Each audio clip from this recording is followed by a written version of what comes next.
Thank you, Mr. Speaker. Can I thank the Prime Minister for advance sight of his statement? My goodness, this is the second time the Prime Minister's been at the dispatch box.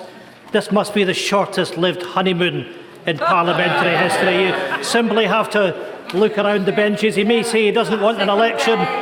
His colleagues certainly don't want one, but I'll let him into a secret. We do. Because we want the people of Scotland to be able to have their say on this shambolic government.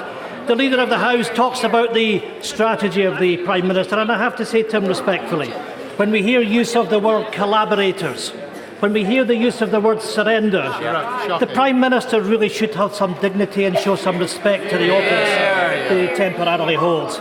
And of course, I think one of the most remarkable things that took place during the statement was to see the member for Bracknell cross the floor. Prime Minister, you've lost your majority. Mr. Speaker, over the weekend, we saw commemorations across the world to mark the 80th anniversary of the Second World War, when brave citizens came together and stood together against tyranny. My thoughts and those of my party are with those who suffered, the veterans and their families. We should also recognise that the European Union is the legacy of two world wars that had ripped Europe apart. The European Union has been an important vehicle for peace and stability in Europe. Turning to the G7 summit, Mr. Speaker, I wish to express my shared concern at the unrest in Hong Kong. I also associate myself with the actions on climate change on protecting the Amazon rainforest. But, Mr. Speaker, I do take issue with President Trump's comments in relation to Russia. It is not acceptable to condone Russia's military and cyber aggression around the world.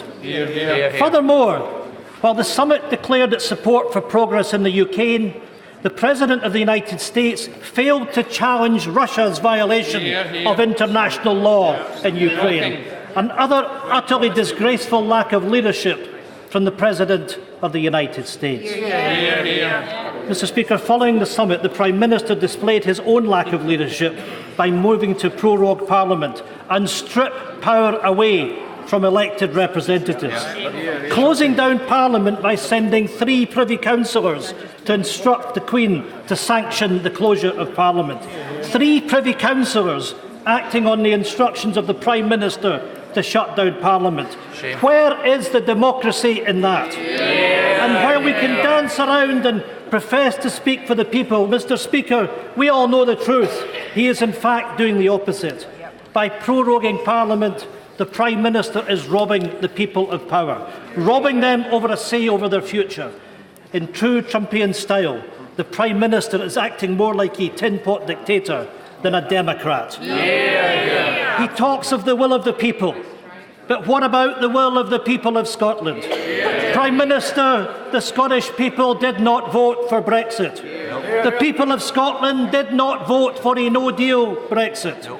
They did not vote for the Tory party, and they certainly did not vote for this Prime Minister. The people of Scotland voted to remain in the European Union. The Scottish people voted overwhelmingly against the Tory party and this government. The people of Scotland made their choice, and they chose that the SNP should be their voice. So I ask the Prime Minister, are you a Democrat or not? Do you respect the will of the Scottish people or not?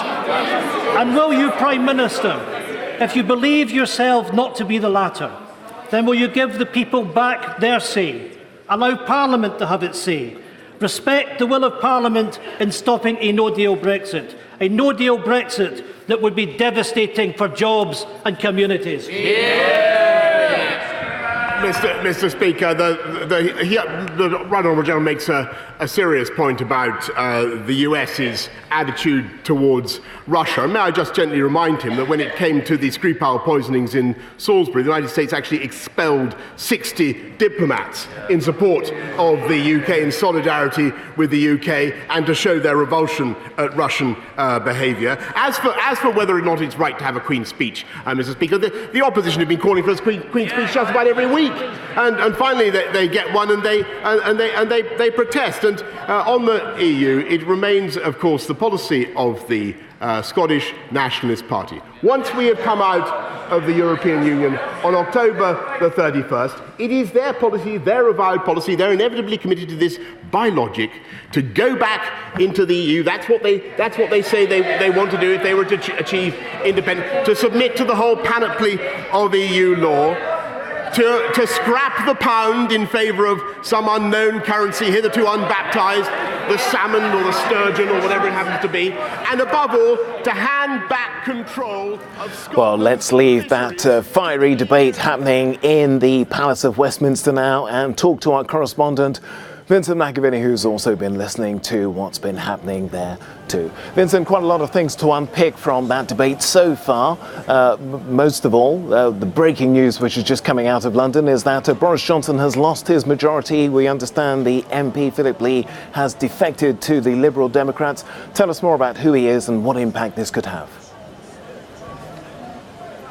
Well, Tokes, there's a reason this place is called the mother of all parliaments, and that's because it certainly can deliver in these dramatic moments. As the Prime Minister was standing up, giving that update on his progress at the G7, Phillip Lee, who is a Conservative MP, prior to that he had been a doctor, stood up from the Conservative benches, crossed the House of Commons and joined the Liberal Democrats. He resigned the Conservative whip, joined the Liberal Democrats, and thereby took out the Prime Minister's working majority. He now has a minority government, and Phillip Lee has put out a statement with the Liberal Democrats saying he joined the party over 27 years ago, led by Sir John Major. He's had the pleasure of being an MP since 2010. He says, "The party I joined in 1992 is not the party I'm leaving today."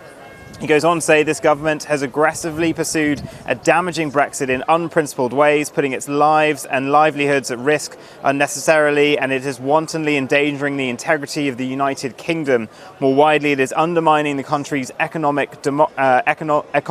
democracy and role in the world. It is using political manipulation, bullying and lies. It is doing these things in a deliberate and considered way. That is a pretty damning resignation letter to absolutely blast the party that he has spent his adult life in, and the Liberal Democrats are very pleased to have him. He is the third new MP they've gained since their leader Joe Swinson took office, and it was just a moment of high drama, seeing it in real time, the Prime Minister losing authority like that on this most decisive of days. And if we look as well about what else was said, Jeremy Corbyn said this House has a last chance to stop a no-deal Brexit. He's talking about this being a final opportunity. It was actually on balance for Jeremy Corbyn a very good performance in the House of Commons, somewhere he hasn't often looked that comfortable in the past 4 years leading his party, but kind of opposed to Boris Johnson's sort of stream of consciousness style. He seemed very calm.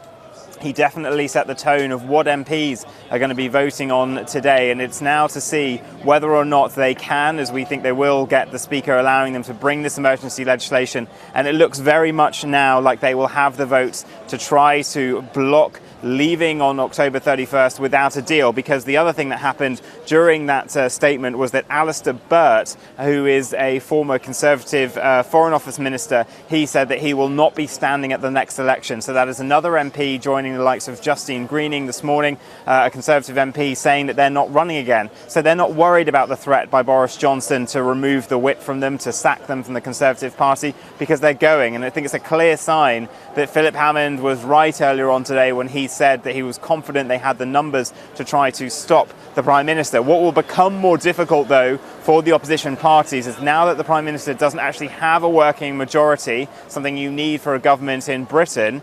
If the Prime Minister loses and then tries to call a general election, it then goes to a vote, and there has to be a 2/3 majority in the House of Commons. But the opposition parties, as much as they want a general election, are starting to be swayed by the fact that they might actually have to vote against it. That's just got trickier now that the Prime Minister doesn't actually have a majority, but they are very much heeding warnings like those by Tony Blair yesterday that it is an elephant trap if they back a general election, because it could mean that Boris Johnson tries to delay the election date from the expected one of the 14th till after the 31st of October and thereby take the country out that way. And the latest as well is Chris Bryant, who's quite an expert MP in the ways of the House of Commons, said even if there was a general election on the 14th of October, it would take on average 27 days after an election to pass new legislation. So MPs probably now need to vote down any moves to have a general election so that they can make sure whatever they pass, that we're expecting them to pass in the House of Commons today, to stop leaving without a deal,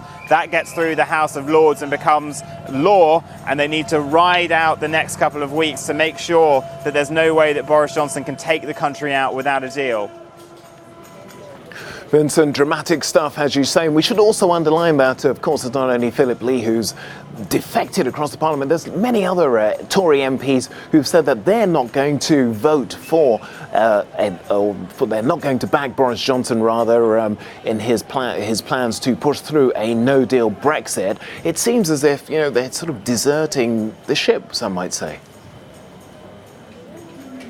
Yeah, it does. I mean, there seems to be a group of around 15 to 20 or so. Now, some of these people are the likes of Ken Clarke, who we heard there. He is the father of the House, an arch Remainer, and he is very much in favour of the EU. We know that he will vote down the Prime Minister on this on a point of principle. There are others who may be coming to the end of their political life. They're not worried about being deselected because they might not run again, like Justine Greening, as I was saying, and Alistair Burt. People as well at the top of the political tree, like the former Chancellor Philip Hammond, David Gauke, the former Justice Minister, they think, well, I've served at the top level of government, I'm not fussed if I don't get back in. So they're willing to vote against it. But then as well, some like Sam Gyimah, quite a young MP who had resigned as a minister over Brexit, they are more thinking that this is really a battle for the soul of their party, that a faction is taking over it, and they want to stop that. This has always been the split in the Conservative Party, right down the line on Brexit, on going back decades, on the UK's place in the European Union.